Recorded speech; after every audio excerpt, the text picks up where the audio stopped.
Bonjour à tous et bienvenue sur le guide de l'auto. Cette semaine, j'ai la chance de conduire la Volkswagen Golf GTI MK8 2022, la toute dernière génération. Et quand j'en ai parlé à mon collègue Dominique, il a eu une bonne idée.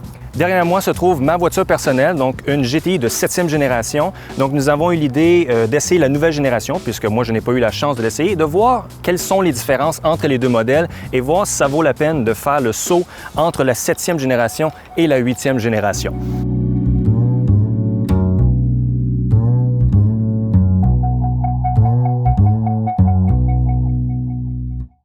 Donc, sous le capot de ma GTI, c'est un moteur 4 cylindres 2 litres turbo compressé de 228 chevaux et 258 livres-pieds de couple. À l'intérieur, j'ai une boîte manuelle à 6 rapports. Alors qu'ici, on a un petit peu plus de puissance, un peu plus de couple, 241 chevaux, 273 livres-pieds, ça fait plus 13 chevaux, plus 25 livres-pieds, c'est pas une différence énorme. Et notre modèle d'essai, c'est une boîte automatique DSG qu'on retrouve sous le capot. Bon Dominique, on est dans ta MK7. Moi, c'est une auto que j'aime encore beaucoup. J'ai eu l'occasion de conduire une MK7 à la toute fin de la flotte de presse Vaux. C'était intéressant parce qu'ils nous l'avaient laissé juste avant que la MK8 arrive.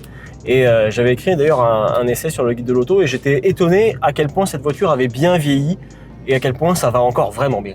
En effet, si on pense strictement au niveau du design, moi je trouve que les lignes sont encore fantastiques, même si c'est quand même conservateur aujourd'hui.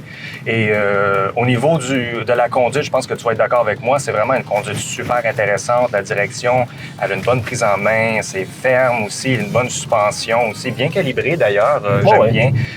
Au niveau de l'instrumentation aussi, c'est très conventionnel. C'est lisible. Très lisible, oui, ça, oui, avec les cadrans aussi. Puis en termes de le design intérieur, tout ce qui a trait à le système d'infodivertissement, je pense qu'il est très, très convivial aussi. Et je pense que c'est l'ancienne génération aussi du système MB2, je crois qu'il s'appelle. Donc, dans l'ensemble, moi, je trouve que c'est une conduite qui est très intéressante. Et en plus, on a une boîte manuelle pour un plaisir supplémentaire. Bon, ça, j'avoue que ça rajoute toujours une petite coche quand même parce que malheureusement, là, la version qu'on a en MK8 est en DSG, on ne pourra pas comparer directement pour les boîtes de vitesse. Mais c'est vrai qu'à moins d'être dans le trafic toute la journée, à moins qu'on haïsse conduire manuel, mais si on aime les chars sport, normalement, on aime ça conduire manuel. Je pense que ça vaut la peine d'opter pour cette boîte-là. Puis, l'autre affaire aussi, je suis content que tu aies choisi les sièges carottés. Parce que vous pouvez les prendre aussi en cuir intégralement noir si on le voulait. Et moi, je dois dire que j'ai un faible pour ces sièges-là parce que c'est les sièges de la GTI, c'est ce qui symbolise la GTI pour les amateurs vraiment de cette voiture. Absolument. Fait que je trouve que tu as eu bon goût de choisir ça. Merci beaucoup. Et bien sûr, la boîte manuelle avec la petite balle de golf classique aussi. C'est vrai. Ça fait deux affaires importantes, puis tu as les deux, même si la boîte de vitesse, on n'a pas trop le choix avec la manuelle d'avoir la balle de golf, mais c'est le fun. Fait que, mais c'est vrai que tu vois là, en reprenant le volant avec toi, je trouve que c'est intéressant de constater que c'est pas du tout une voiture qui est passée date. Non, pas du tout. Parfois avec une génération entre l'une puis l'autre, on va se dire la nouvelle arrive puis il était vraiment temps. Mais je trouve qu'aujourd'hui encore, tu montes dans une MK7, à part peut-être quelques plastiques qui sont un petit peu plus durs ou un peu moins qualitatifs que ce qu'on peut trouver aujourd'hui, ça reste vraiment dans le coup. Absolument, c'est une voiture qui va vraiment bien vieillir à mon sens. Je pense aussi. Fait que je pense qu'il est temps d'embarquer dans la MK8 pour voir ce que tu en penses puis prendre des sensations avec alors. Hein. Absolument. Eh ben on y va.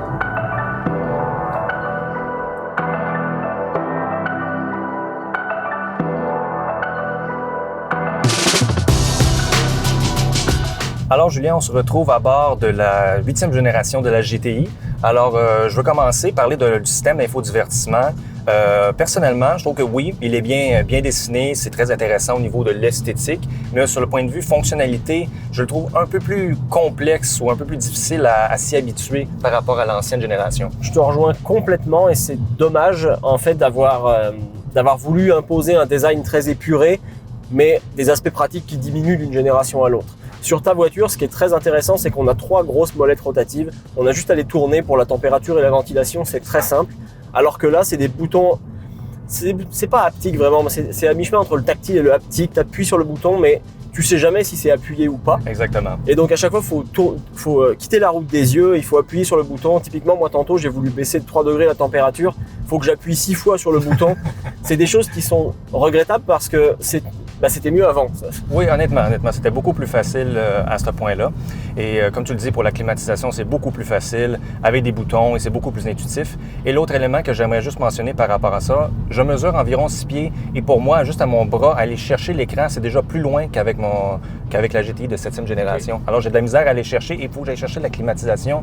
Donc, j'imagine une personne de plus petite taille, ça va être beaucoup plus difficile. C'est vrai que c'est important aussi de le souligner. Par contre, pour ce qui est de l'instrumentation qu'on a face à nous, on perd les aiguilles, puis finalement on embarque avec un nouveau un cockpit digital, là, vraiment entièrement numérique. Moi, je trouve ça joli, c'est lisible en plus. Moi, je sais pas ce que toi t'en penses, mais je trouve ça efficace. Ça me dérange. Là, la modernité me dérange pas. Dit comme ça, absolument, je suis totalement d'accord avec toi. Je préfère les cadrans classiques. J'aime bien ce petit look justement plus classique. Mais l'instrumentation numérique, effectivement, la présentation est très belle. Il y a beaucoup d'informations, mais c'est bien présenté dans l'ensemble. Donc vraiment, Volkswagen a fait un bon travail à ce chapitre. Au niveau de la conduite, la suspension, elle est ferme.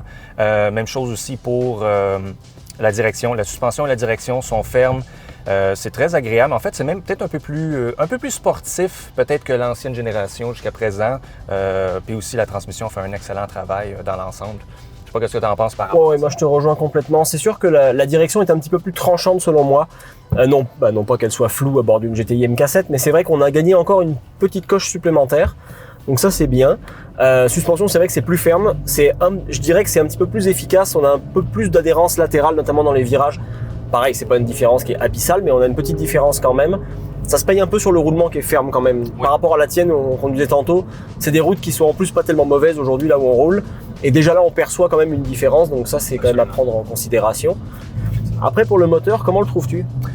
On perçoit un peu la puissance, donc on voit effectivement sur un petit peu plus de couple, un petit peu plus de puissance, mais honnêtement, ce n'est pas notable. Vraiment, je ne vois pas énormément de différence par rapport à l'ancienne génération. La boîte automatique DSG, moi je trouve qu'elle fait du bon travail au quotidien. En mode sport aussi, quand on veut conduire de manière un peu plus enthousiaste, ça fonctionne bien. Oui, elle répond très vite et très efficace, absolument. Volkswagen, encore une fois, a fait un excellent travail. Sommairement, c'est un bon véhicule, mais honnêtement, les différences ne sont pas assez notables pour vraiment faire une grande différence dans l'ensemble. Absolument. Bon, pour conclure cet essai un peu spécial de la Golf GTI, précisons aussi les tarifs pour la MK8. On démarre à environ 31 500 $ et on va jusqu'à 40 500 environ. C'est sûr que le modèle qu'on conduit aujourd'hui, performance, je le trouve un petit peu élevé en termes de tarifs. On se rapproche quand même vraiment d'une Golf R. Donc si on veut avoir du fun avec une MK8 puis pas payer trop cher, moi mon conseil ce serait de rester sur un modèle un petit peu plus entrée de gamme. Mais la question qui se pose maintenant, c'est Dominique, MK7 ou MK8? Alors, c'est une excellente question. Donc, ce que j'ai aimé de l'MK8, c'est son design, qu'en fait, il est mieux que je le pensais, et aussi les performances qui sont bien, mais qui ne sont pas autant notables, puisqu'on a à peine un petit gain de puissance, un petit gain de couple. C'est pas assez, à mon avis. Et le système d'infodivertissement avec les commandes haptiques ne sont pas aussi conviviales que par le passé. Alors, je te dirais qu'en fait, je préfère garder ma 7e génération.